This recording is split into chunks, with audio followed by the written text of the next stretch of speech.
is not a spectator sport, so we're gonna come the fuck in. We're doing this together. This is gonna be a conversation that we're gonna have together.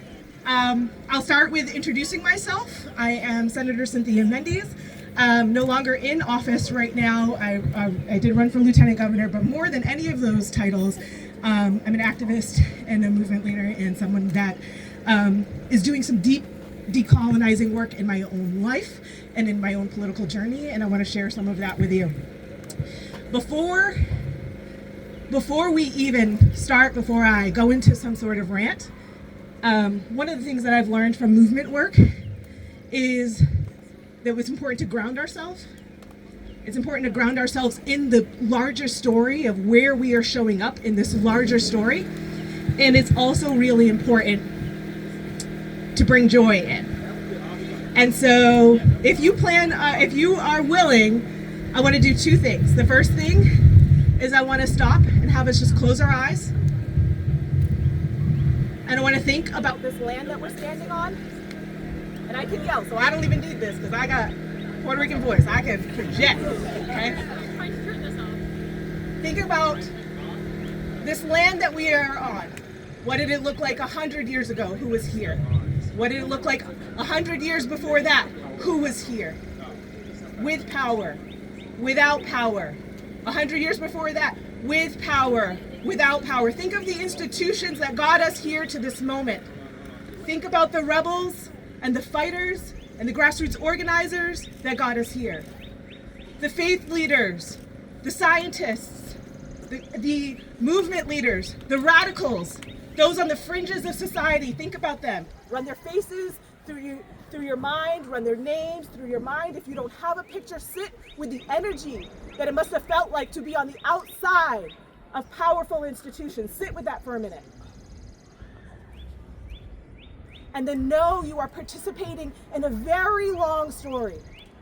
And we are showing up at this moment, at this time, for a people that have the most powerful institutions on this planet have deemed faceless, have deemed nameless, have deemed disposable. And we are showing up right now for them. But in order to do that, we need to tap into the energy of our ancestors, the leaders of our ancestors, and those that have fought before us to be able to do this. It didn't start with us, and it won't end with us. We are part of a larger story of liberation. So I'm gonna have you all open your eyes. Thank you for joining me in that kind of like grounding moment. The second thing that movement needs is joy and a little bit of bravery, which the next thing I'm gonna ask you to do is gonna require both. We're gonna sing a song. And so I'm gonna teach you a song. It's a movement song. You can find it, there's a Resistance Revival Choir, is a Black woman-led resistance movement choir. And they sing kind of old civil rights movement songs and revamp them. Yesterday, an Emory student, a Black woman, was carted off by the police across campus with each limb singing this song I'm about to teach you right now. I'm not a singer, so I'm going to start it, and then y'all are going to join in with me. It goes, this joy that I have, they didn't give it to me. This joy that I have, they didn't give it to me. This joy that I have, they didn't give it to me. They didn't give it, they can't take it away. Okay, so it's gonna be this joy 3 times, then they can't give it and they can't take it away. We're gonna do joy, we're gonna do a couple of other things. Ready? Are we in touch with our ancestors? Are we in touch? Okay. Let's do it. This joy that I have, they didn't give it to me. This joy that I have, they didn't give it to me. This joy that I have, they didn't give it to me. They didn't give it, and they can't take it away. How about power? Sing it like you got power. This power that I have, they didn't give it to me. This power that I have, they didn't give it to me. This power that I have, They didn't give it to me. They didn't give it, and they can't take it away. How about peace? This peace that I have, they didn't give it to me. This peace that I have, they didn't give it to me. This peace that I have, they didn't give it to me. They didn't give it, and they can't take it away. We're going to end with love because that's why we're here. This love that I have, say that you love. They didn't give it to me. This love that I have, they didn't give it to me. This love that I have, they didn't give it to me. They didn't give it, and they can't take it away. Thank you all. Really, really.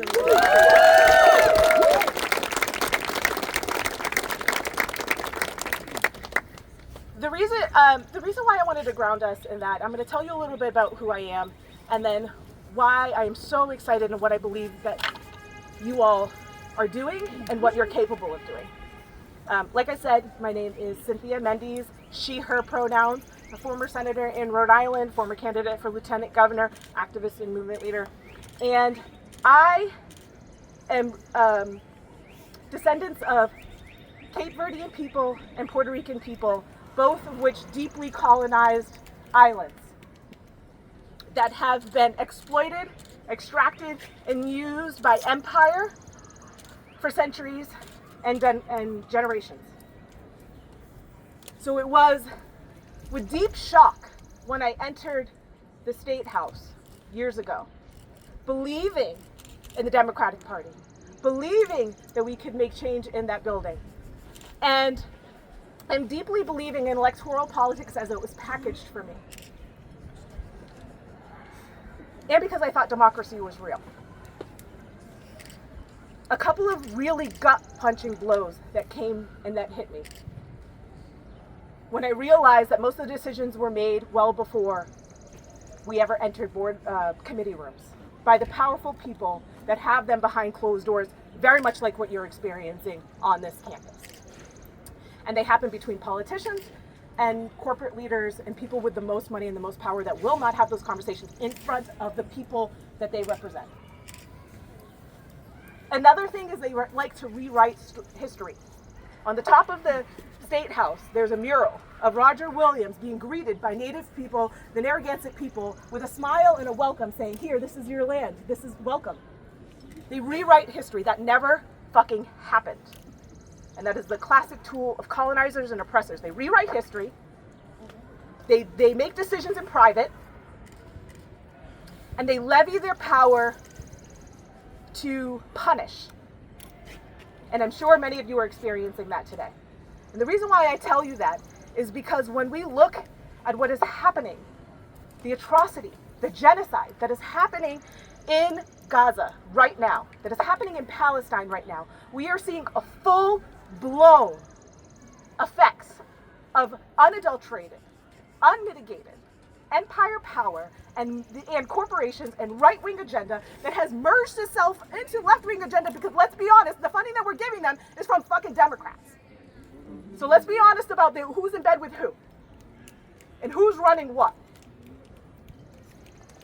And so when I realized that we have two-party corrupt system that are basically on their knees and willing to do whatever the corporations and the most greedy on the globe want them to do, we have nothing left to do but resist. And I want to remind you all of who you are in this moment, because you guys are on the beginning of a beautiful journey. But that journey will bump you toe-to-toe with institutions of violence. And you will again and again have to choose. Will you be on the side of the faceless? Will you be on the side that empire has decided is disposable? Will you be on the side of the people who are experiencing the most violence, even if it gets levied toward you? Even if it comes to sacrifice toward you? Even if they take your title, your position, your future dreams away? Who do you want to be in this story? And you all are showing up today and telling this institution that their millions and their billions don't matter. The people in Gaza matter. That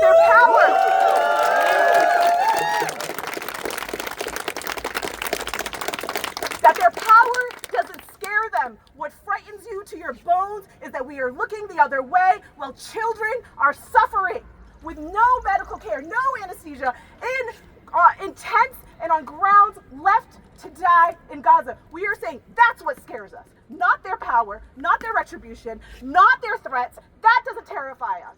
What terrifies us is that we will be complicit to empire and the way that it operates. And to be clear, empire takes many names, many titles, many forms, but they operate the same way.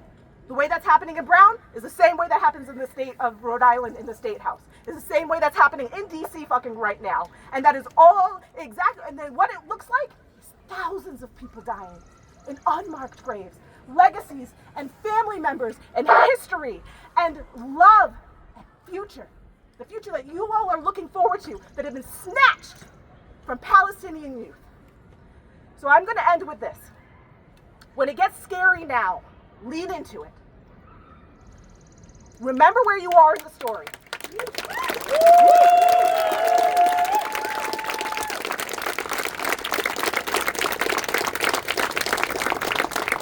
If it feels intimidating now, lean into it, because it's going to happen again if you decide that this is who you want to be collectively and individually.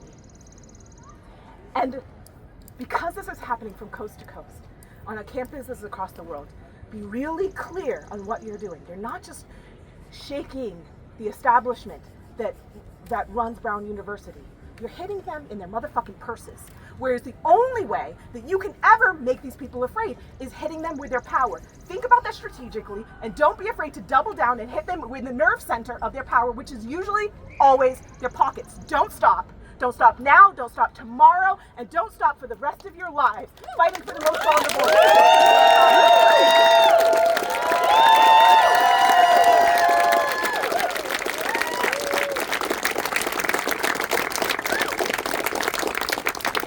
Thank you for that. I'd like to introduce Enrique Sanchez to come and speak as well. Thank you.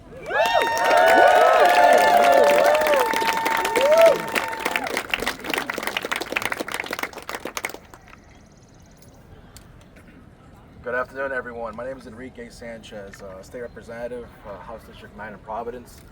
I wanted to come by today and to demonstrate my solidarity and support with each and every single one of you. Thank you to Cynthia Mendez for that beautiful speech. Like always,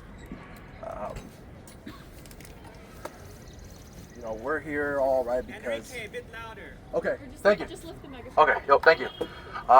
We're all here because we have empathy, because we have compassion, we have an understanding, and we are trying to do our part within the empire to call out the massacre of innocent people in Palestine, in Gaza, in the West Bank, and all across the world.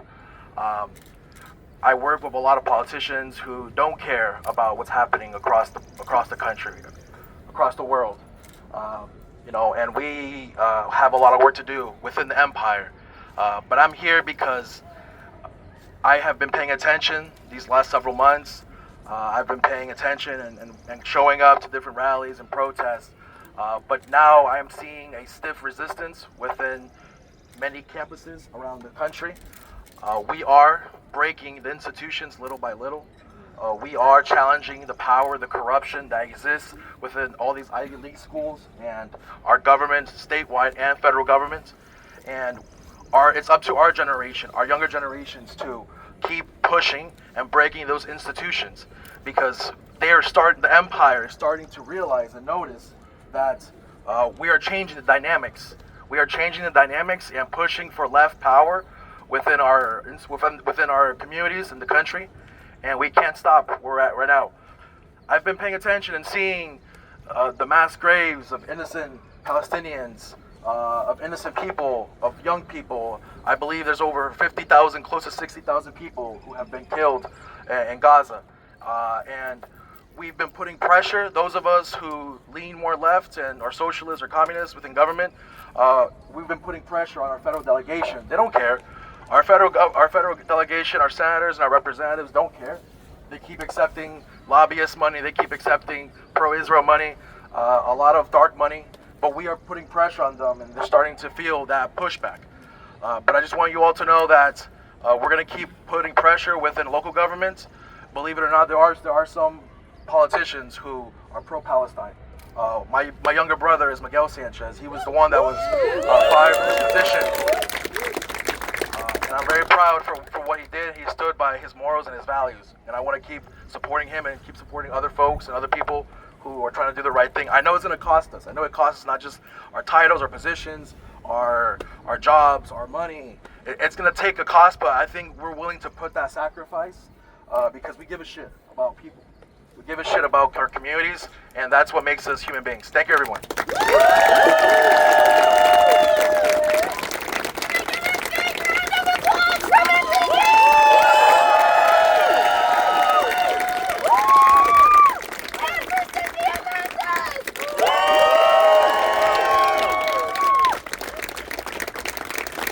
Okay, guys. Up next, we are going to hear from Kate, who's going to talk about the BUCC meeting and the wins that we had yesterday and how we are going to move forward. So can I get a big round of applause for Kate?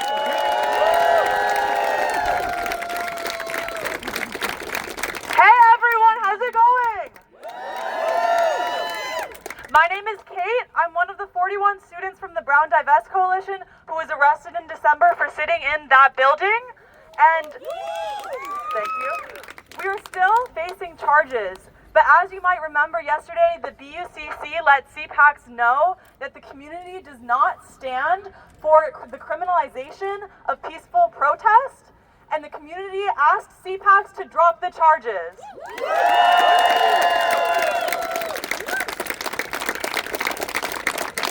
But more importantly, last night BUCC told CPACs that they stand united with this powerful encampment in calling on the university to divest from the occupation and the ongoing genocide in Palestine.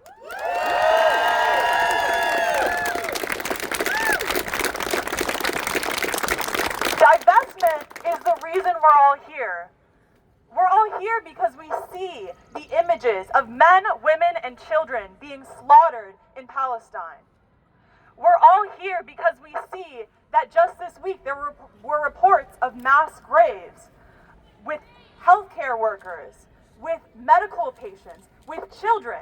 And in these mass graves, it was reported that there were telltale signs of executions, a clear indication that genocide is occurring. And we see this, and we see that our university continues to refuse to divest from this violence. Shame! To that we say enough. We will not rest until Brown divests, and we will not rest until Palestine is free.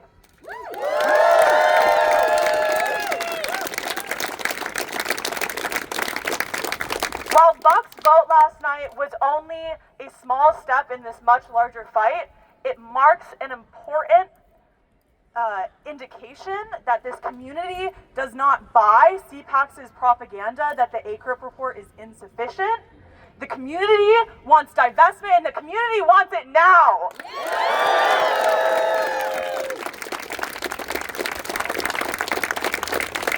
As you may have read in the BDH this morning, CPACs in an email earlier this year said that the BUCC is necessarily performative and that she might want to rethink how the meetings go next year. To that we say, it doesn't matter how many community councils or committees you disband or dissolve or change the way it runs. We are going to continue showing up. We are going to continue calling on the university to divest from this violence and calling for justice.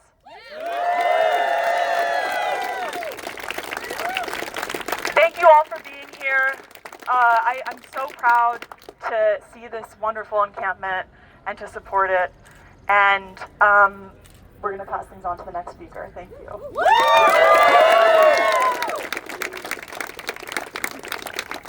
Okay, and the final folks who are going to be speaking today are folks who are actually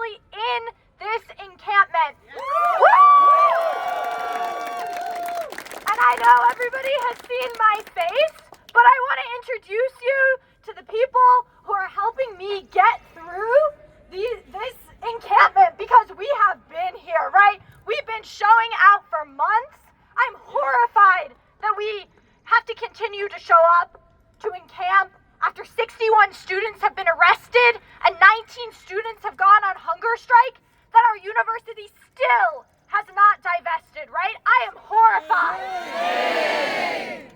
But these are the people who are showing up and showing out and keeping me grounded and all 120 of us who have committed to encampment. Keeping us all grounded. So with that, I'm going to invite up Anna, who's a public health master's student. Can I get a big round of applause?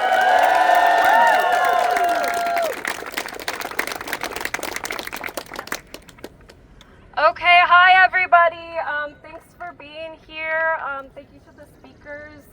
It's really hard to follow after that. Those amazing speeches. So I am Anna, she, her. I'm a graduate student getting my master's of public health. I am here as an encamper because what's happening right here is public health. Yeah. I came into this encampment not knowing any of the other encampers, and everyone was so friendly and welcoming and just absolutely incredible. I want to say thank you to the people that organized this as well. You guys are awesome. To all the people that supported to make this happen. So it's really just a community of people I'd been looking for at Brown, a group that cares about human rights and the injustices occurring in Palestine. It's been freeing to be in a space that calls what is happening a genocide. That feels compelled to take direct action, that doesn't gaslight or pretend that nothing is happening. Our institution has failed to create spaces of truth and action.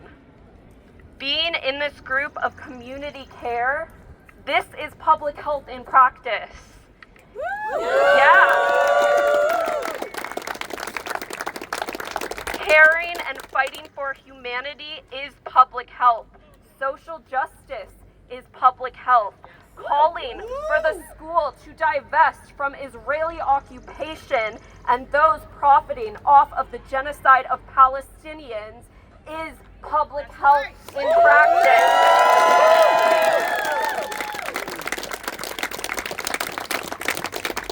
And this is the world I want to live in. And those who have been involved with this and supported us, they have given me so much hope that that a better world could be possible, that we can create something better. Yeah. We will not wait or stand idle.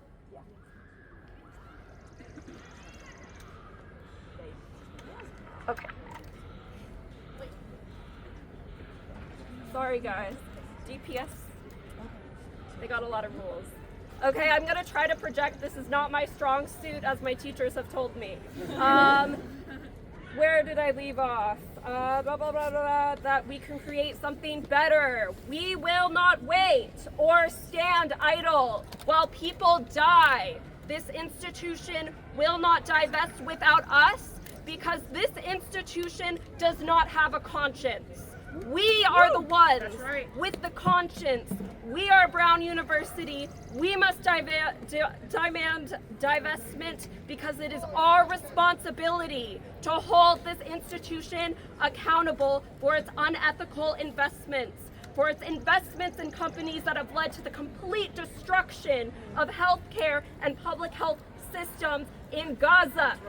For the over 35,000 Palestinians dead, I know there's more. This is just the reported online, what they're saying, and the over 76,000 injured.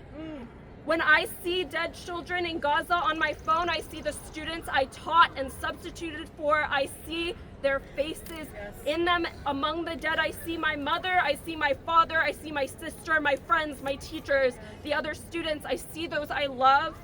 We are complicit till we divest, It is our responsibility as affiliates of this university to demand divestment, and it is okay to be afraid, because bravery is not the absence of fear. Bravery is doing what is right despite the fear.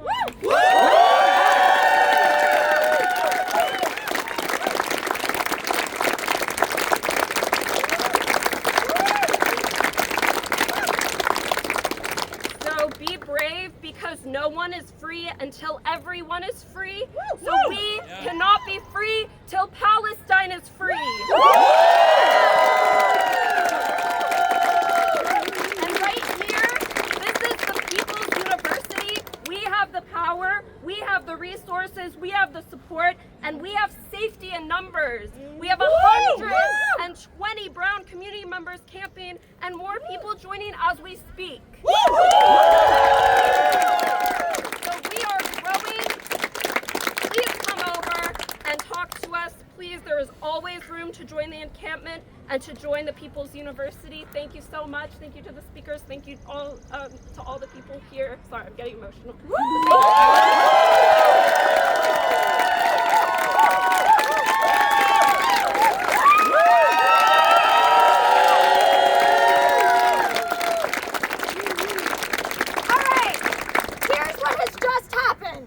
DPS has told me that I am not allowed to use a bullhorn, right? Even though 12 to 1 is the only time at this point that we have been told we can have amplified sound on the green, any individual who uses a bullhorn will have their name taken down and they will be facing additional disciplinary conduct. Shame. So here's what we're gonna do. We're gonna do a little bit of a switch because we have a lot of people here. Woo! Woo! Our next speakers, when they say something that's really powerful, they're gonna ask you to say it back with them. So we make sure that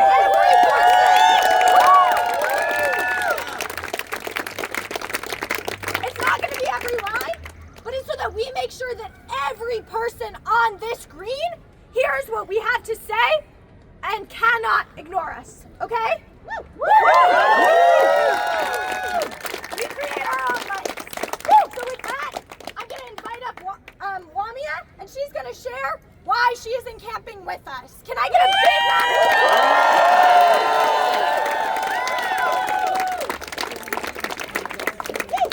Okay. Hi everyone! Can you hear me? Okay. Can I cut my hands like this? Sorry, don't want to give them the impression I'm using a bullhorn. Hi, I'm Wamia. I'm a senior in camping. Have been here since Wednesday morning. It's been a wonderful time and also a tough time, but I love that we're doing it together. I'm here to talk about why I'm in camping. This is getting tiring. And it's actually going to require a bit of storytelling, so I hope you bear with me for a little bit. I'm Bangladeshi American, and storytelling is a very big part of our resistance movements, have always been. So I'm going to tell you guys the story of my father escaping the Bangladeshi genocide in 1975 and how that is a catalyst for me being here today. Early 1975, the Pakistani occupational forces began to occupy Dhaka, which is where my family lived at the time. My father, his 5 brothers, and their mom and dad. When they first hear the news of the occupation of the city, the first thing that they know is that there will be a curfew instituted at 9 p.m., okay? They have a few hours, 6 boys to get together and get out. But that's exactly what they do. They take what little things they have and they leave for the countryside where my grandfather's sister lived at the time. They walked hundreds of miles on foot with their children. Unbelievable behavior, but it was what they had to do to survive at the time. So as they're walking, they have to cross the river. And as you can imagine, thousands and thousands of people are also trying to flee Dhaka at the same time. The River Jamuna is overrun with people trying to get across, to get to the countryside, to get to safety. Now, there are only a few boats that are ferrying people across, and not everyone can fit on all these boats. Again, 6 kids, 2 parents, 8 people need to get on the same boat, and it's not looking like a possibility for my family. Just as they are trying to argue their way onto a boat, one of the boats on the river capsizes, it falls apart, and everyone on the boat falls into the river, in the middle of the river. And so now everyone who's on either side of the shore is wondering if they should get on the next boat. My grandfather at the time made a judgment call. He took the oldest child at this point is 11, the youngest is 2. So he makes a judgment call, he takes the whole family, and he says, we're going on this boat. If we die together, we die together. If we go across the other side, we're continuing on together. They make it through the passage, okay? Fingers crossed, they made it through. Alhamdulillah, they made it through. And once they get to the other side, my dad, he's 10 years old at the time, he has to carry one of his younger brothers on his back. His older brother has to carry another one of his younger brothers on his back. Both of my grandparents are carrying their kids on their backs as well, and they keep going forward. They finally reach my grandfather's sister's house in the village, and once they do, my grandfather, who was telling me the story, says that he just fell to his feet and started crying at the sight of his sister because he couldn't believe that they had survived. He couldn't believe that they hadn't drowned, they hadn't been shot, they hadn't been taken to prison, they hadn't fallen under the curfew or fallen under the occupation. And afterwards, after the occupation left the city, they came back to their home and they were able to return. Okay, now a little bit of a shift as to why I'm here. I can't in good conscience know that my family survived a genocide. My family survived occupation, colonization, imperialism, all of the above, and not be here. Why would my bloodline survive if not to keep things going for other people who face the same issues?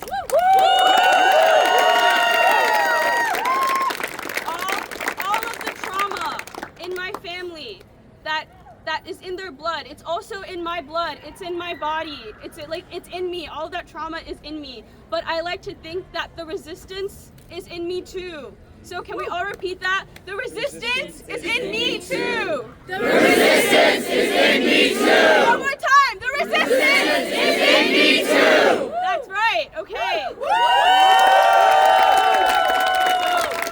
I'm here today to remind all of us that the resistance lives in all of us. The resistance is here at the People's Plaza on the main green. It will continue to be here because we're not going anywhere! Everyone say it with me! We're not going anywhere! Thank you!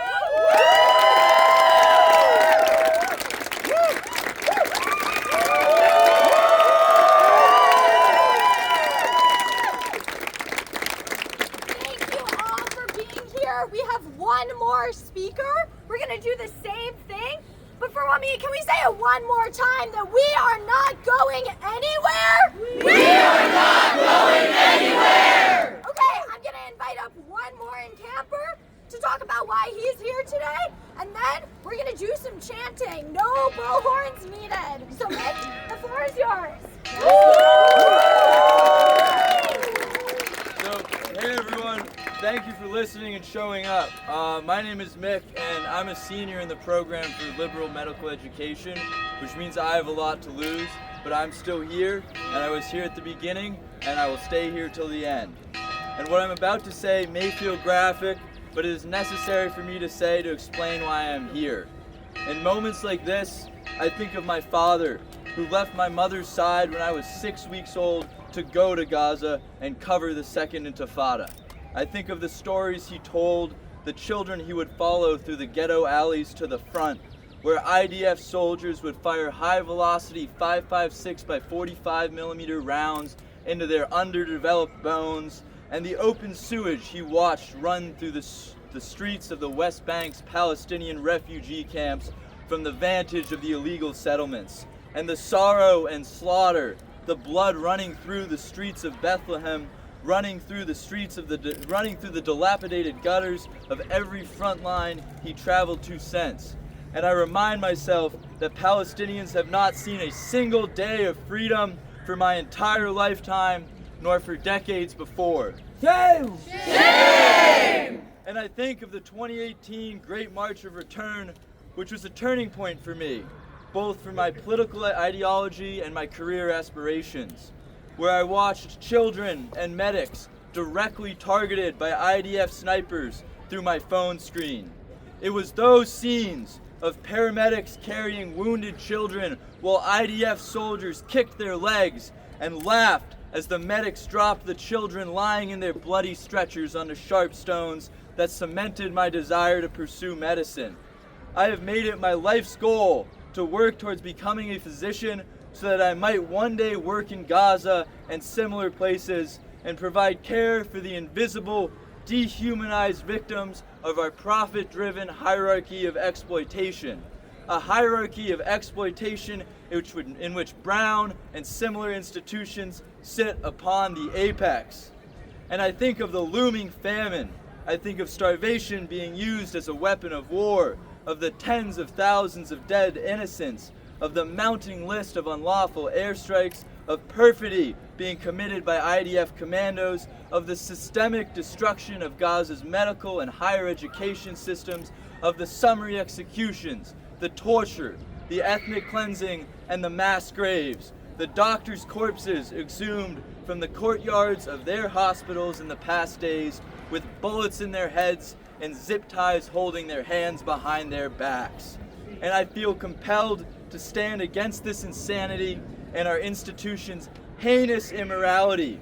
And I wonder why the programs and institutions that I once believed so heavily in, that I worked my whole life to achieve, that I dreamed of being a part in, seem to turn their backs on me, offering platitudes, threats, intimidation, and apathy.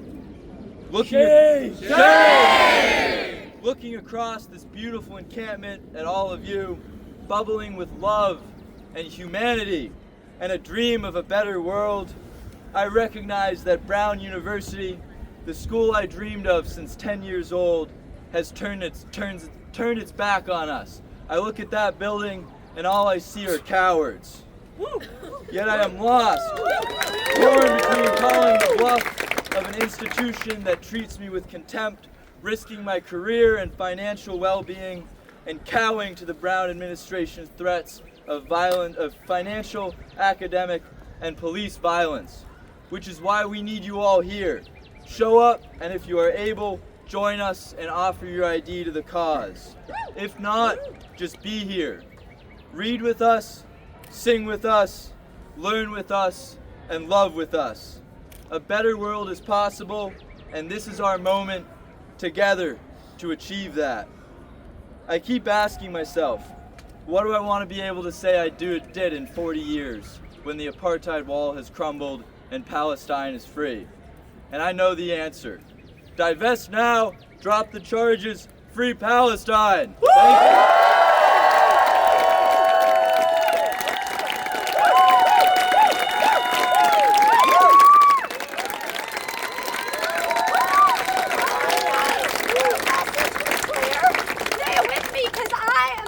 My voice? Well, what do we need Brown to do? Divest now! Divest now! Divest now! Divest now! Divest now! Divest now!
friends. So thanks y'all for being here. Woo!